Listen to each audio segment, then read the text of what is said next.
15% des hommes dans ce pays déclarent n'avoir aucun ami proche. Ce chiffre était de 3% en 1990. On est passé de 3 à 15 en une génération. Ce n'est pas qu'une simple statistique, c'est une crise. Et si vous regardez cette vidéo, il y a de fortes chances que vous fassiez partie de ces 15%.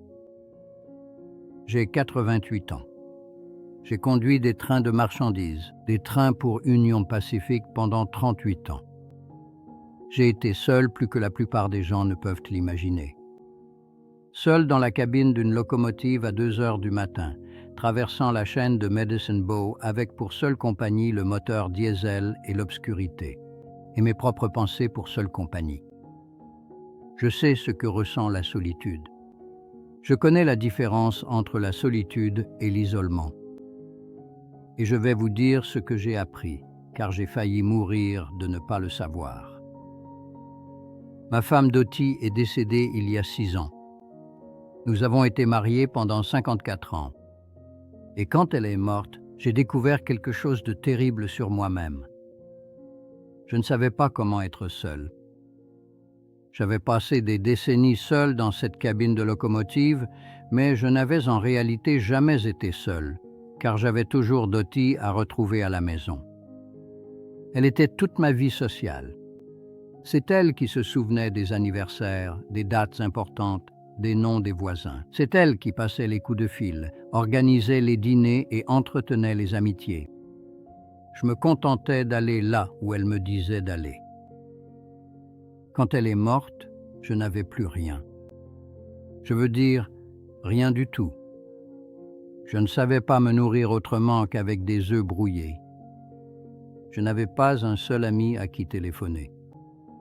Mes fils vivent au Texas et en Oregon, et ils ont leur propre vie. Je suis resté assis dans mon fauteuil inclinable pendant presque 1 an à regarder la télévision et à attendre la mort. J'ai perdu 10 kilos. Mon médecin m'a dit que j'étais en train de me tuer. J'ai répondu, je sais. Maintenant, je veux vous parler de ce qui s'est passé après, parce que je suis toujours là. J'ai 88 ans, et je suis seul dans cette maison, et je n'attends plus la mort. Quelque chose a changé. Et ce qui a changé, c'est ce dont je veux vous parler. La première chose que j'ai dû comprendre, c'est qu'il y a une différence entre être seul et être solitaire. Ce n'est pas la même chose. On peut être entouré de gens et se sentir désespérément seul. On peut être seul et ne pas se sentir seul du tout. La solitude ne dépend pas de la présence d'autres personnes dans la pièce. La solitude dépend de la relation que l'on entretient avec soi-même. Maintenant, cela peut sembler étrange, une relation avec soi-même, mais réfléchissez-y. Si vous aviez un ami, quelqu'un avec qui vous alliez passer chaque heure de chaque jour pour le reste de votre vie, qu'attendriez-vous de cette personne? Vous voudriez quelqu'un d'honnête, quelqu'un qui vous dit la vérité, même lorsque c'est inconfortable. Quelqu'un qui ne va pas vous mentir et vous laisser croire des choses qui ne sont pas vraies. Vous voudriez quelqu'un d'encourageant, quelqu'un qui voit des possibilités et vous pousse doucement à vous améliorer. Vous souhaiteriez quelqu'un de compréhensif, quelqu'un qui connaît vos échecs et vos erreurs et qui ne vous les reproche pas sans cesse. C'est ce que tu dois être envers toi-même, car voici la vérité que personne ne dit aux jeunes hommes, surtout pas à eux. Tu es la seule personne qui sera à tes côtés à chaque instant de ta vie, jusqu'à ta mort. Toutes les autres relations sont temporaires. Vos parents vont mourir. Votre conjoint pourrait décéder avant vous ou vous quitter. Vos enfants vont déménager. Vos amis iront et viendront. Mais toi, tu seras là chaque matin quand tu te réveilleras et chaque soir quand tu te coucheras. Tu es le seul compagnon dont tu ne peux pas t'échapper. Et si tu n'es pas quelqu'un avec qui tu as envie d'être seul, tu as un problème. Je n'étais pas quelqu'un avec qui j'avais envie d'être seul. Cette première année après la mort de Dottie, je détestais être dans ma propre tête. J'allumais la télévision dès mon réveil, non pas parce que je voulais regarder quelque chose, mais parce que je ne supportais pas le silence. Je ne supportais pas d'être laissé seul avec mes propres pensées, parce que mes pensées étaient terribles. Elles étaient pleines de regrets et d'autocritique, de tout ce que j'aurais dû faire différemment et de toutes les façons dont j'avais échoué. Vous voyez, j'avais passé 54 ans à confier ma vie émotionnelle à ma femme. C'était elle qui me disait que je m'en sortais bien. C'était elle qui me pardonnait quand je faisais des erreurs. C'était elle qui m'encourageait à continuer. Quand elle est morte, je n'avais aucune compétence pour faire ces choses moi-même. J'avais 79 ans et je n'avais jamais appris à être mon propre compagnon. Alors j'ai dû apprendre. Et je vais vous dire ce que j'ai appris, parce que je pense que beaucoup d'entre vous ont besoin de l'entendre. La première chose, c'est que vous devez vous dire la vérité. Pas une vérité brutale, pas en vous rabaissant, juste une vérité honnête. Vous devez arrêter de faire semblant d'être quelqu'un que vous n'êtes pas. Vous devez arrêter de vous mentir à vous-même sur ce que vous avez fait et sur qui vous êtes. J'ai dû affronter le fait que j'avais été un père médiocre. Je travaillais trop.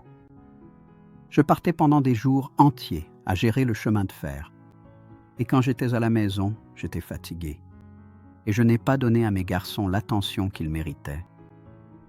J'ai dû affronter cette vérité, non pas pour me punir, mais parce qu'on ne peut pas être à l'aise avec quelqu'un qui vous ment tout le temps, et cela inclut soi-même.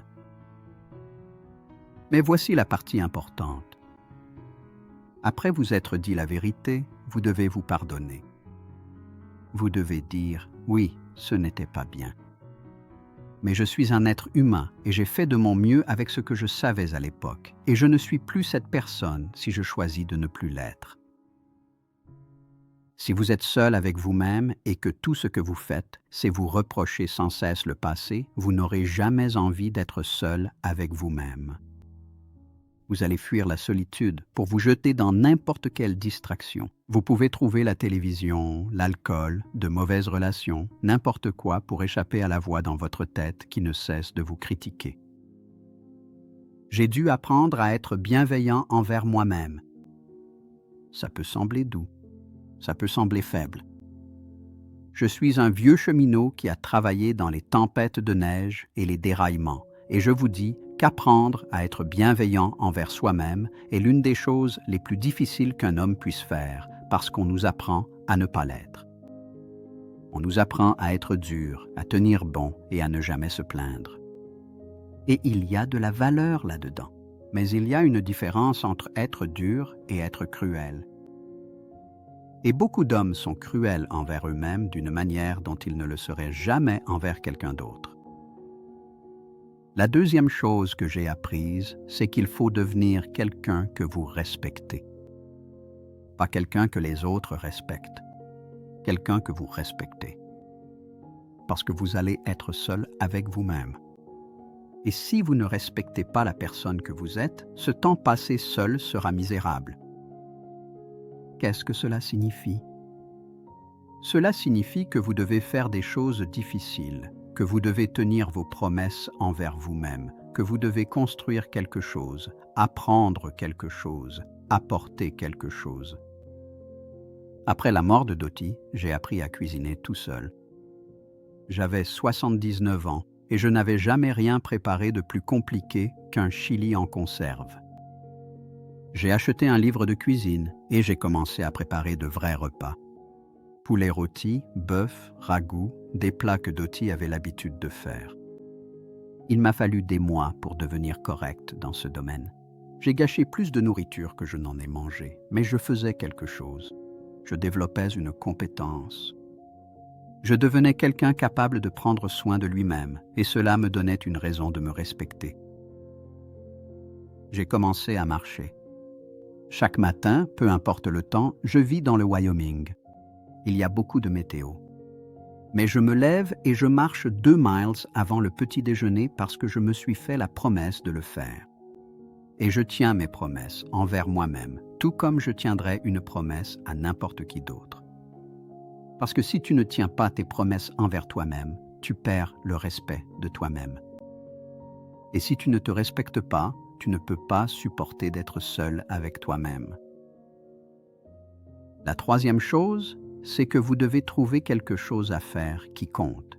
Pas quelque chose qui rapporte de l'argent ou qui impressionne les gens, mais quelque chose qui compte pour vous, quelque chose qui vous donne envie de vous lever le matin. Pour moi, c'est construire des trains miniatures. Ça doit probablement sembler idiot. J'ai 88 ans et je passe des heures dans mon sous-sol à travailler sur un réseau de trains miniatures. Mais cela me donne quelque chose à faire avec mes mains et mon esprit. Cela me relie au travail que j'ai fait pendant 40 ans. Quand je travaille sur ce réseau, je ne me sens pas seul. Je suis impliqué. Je résous des problèmes. Je crée quelque chose.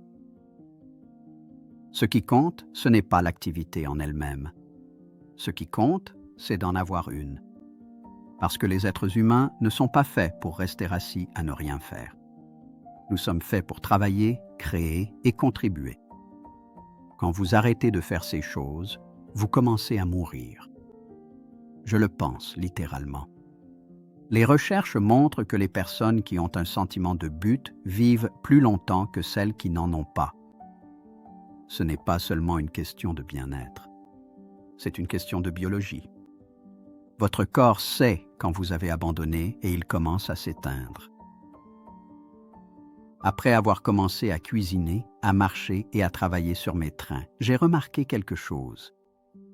Je n'appréhendais plus les matins. Je n'étais plus assis dans ce fauteuil inclinable à souhaiter être mort. Dottie me manquait toujours. Elle me manquera jusqu'à ma mort. Mais la solitude ne m'écrasait plus comme avant. Parce que j'étais devenu quelqu'un avec qui je pouvais tolérer d'être seul. Maintenant, je veux parler d'autre chose.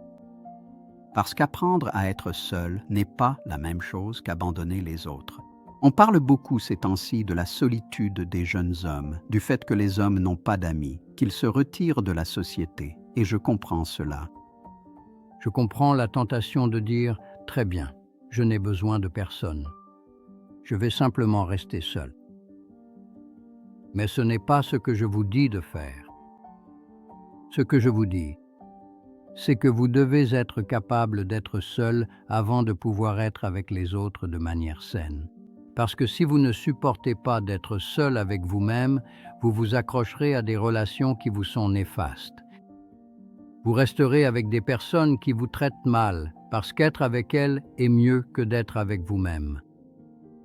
Vous accepterez des choses que vous ne devriez pas accepter parce que vous êtes désespéré de créer n'importe quel lien.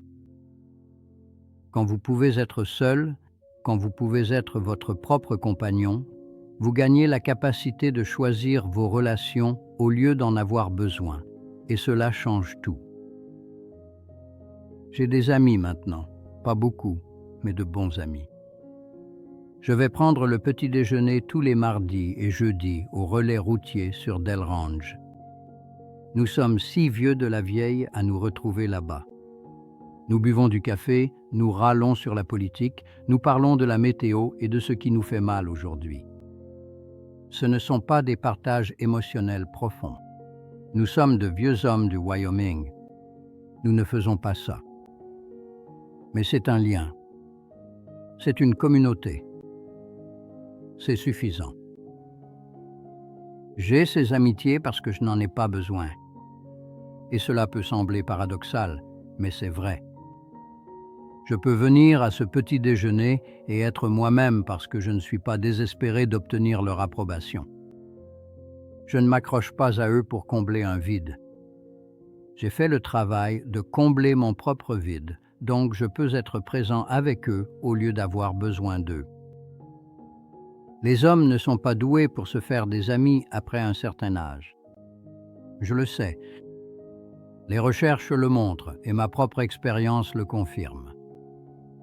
Nous construisons des amitiés à travers des activités, le travail, des projets communs. Nous ne sommes pas doués pour nous asseoir et parler de nos sentiments, et c'est très bien ainsi. Vous n'avez pas à devenir quelqu'un que vous n'êtes pas, mais vous devez faire un effort. Vous devez vous présenter quelque part régulièrement. Vous devez être prêt à parler à des inconnus.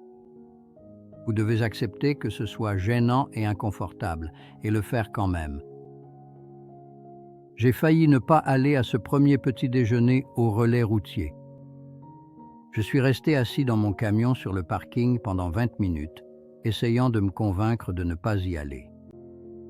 J'avais 79 ans et j'étais terrifié à l'idée d'entrer dans une pièce pleine d'inconnus. Mais je l'ai fait parce que je savais que si je ne le faisais pas, j'allais mourir seul dans ce fauteuil inclinable et que personne ne me trouverait pendant des jours entiers.